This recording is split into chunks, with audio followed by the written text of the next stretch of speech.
नमस्कार आदरणीय पालक आणि विद्यार्थी मित्रांनो, बालाजी एज्युकेअरमध्ये आपले स्वागत आहे। विद्यार्थी मित्रांनो, महाराष्ट्रामध्ये जो ऑनलाईन स्ट्रे वॅकन्सी राऊंड आहे त्याचे निकाल CET सेलमार्फत जाहीर करण्यात आले आहेत। या ठिकाणी तुम्ही ही तारीख देखील पाहू शकता, 15 डिसेंबर 2025। तर ही सिलेक्शन लिस्ट CET सेलमार्फत पब्लिश करण्यात आली आहे।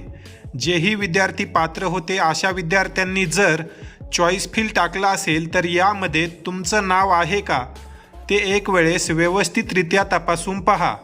जर आपण या सिलेक्शन लिस्टचा विचार केला तर तुम्ही या ठिकाणी पाहू शकता, या सिलेक्शन लिस्टमध्ये फक्त 366 विद्यार्थ्यांचा समावेश आहे।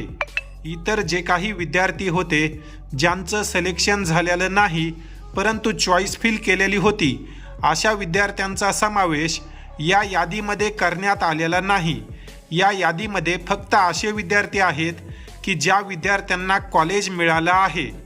तर ज्याही विद्यार्थ्यांना कॉलेज मिळालं असेल अशा विद्यार्थ्यांनी 18 डिसेंबरपर्यंत जाऊन संबंधित कॉलेजला ॲडमिशन करून घ्या। यानंतर डेट एक्सटेंड होणार नाही। तर हा महाराष्ट्रात आपण असं गृहीत धरून चालू शकतो की या वर्षीचा फायनल राऊंड होता। या राऊंडचे कॅटेगरीनुसार काय कट ऑफ गेले, विद्यार्थ्यांना किती मार्कपर्यंत प्रायव्हेट BMS कॉलेज मिळालं, ती माहिती आता आपण थोडक्यात घेणार आहोत। तर या ठिकाणी तुम्ही या राऊंडचे जे काही फायनल कट ऑफ आहेत ते पाहू शकता।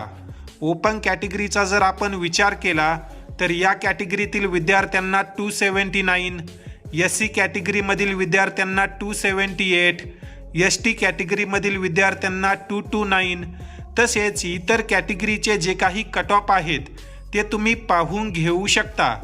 यातील मॅक्झिमम जे विद्यार्थी आहेत त्या विद्यार्थ्यांना जे नवीन आयुर्वेदिक मेडिकल कॉलेज आलं होतं लातूर या ठिकाणी, ते कॉलेज मिळालेलं आहे।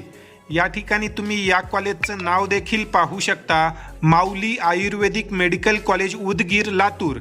तर हे कॉलेज मॅक्झिमम विद्यार्थ्यांना या मार्कवर मिळालेला आहे। तर अशा प्रकारे हा महाराष्ट्रातील शेवटचा राऊंड व BMSचा फायनल कट ऑफ होता। ज्याही विद्यार्थ्यांचे स्वप्न पूर्ण झालेले आहेत किंवा यापूर्वी ॲडमिशन झालेले आहेत अशा सर्व विद्यार्थ्यांचे हार्दिक अभिनंदन व पुढील वाटचालीसाठी शुभेच्छा।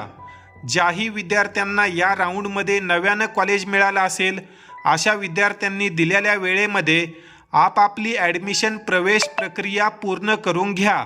या अनुषंगाने जर तुमचे काही प्रश्न असतील तर तुम्ही कमेंट सेक्शनमध्ये विचारू शकता। तुर्तास या ठिकाणी आपण या व्हिडिओमध्ये थांबूया। धन्यवाद।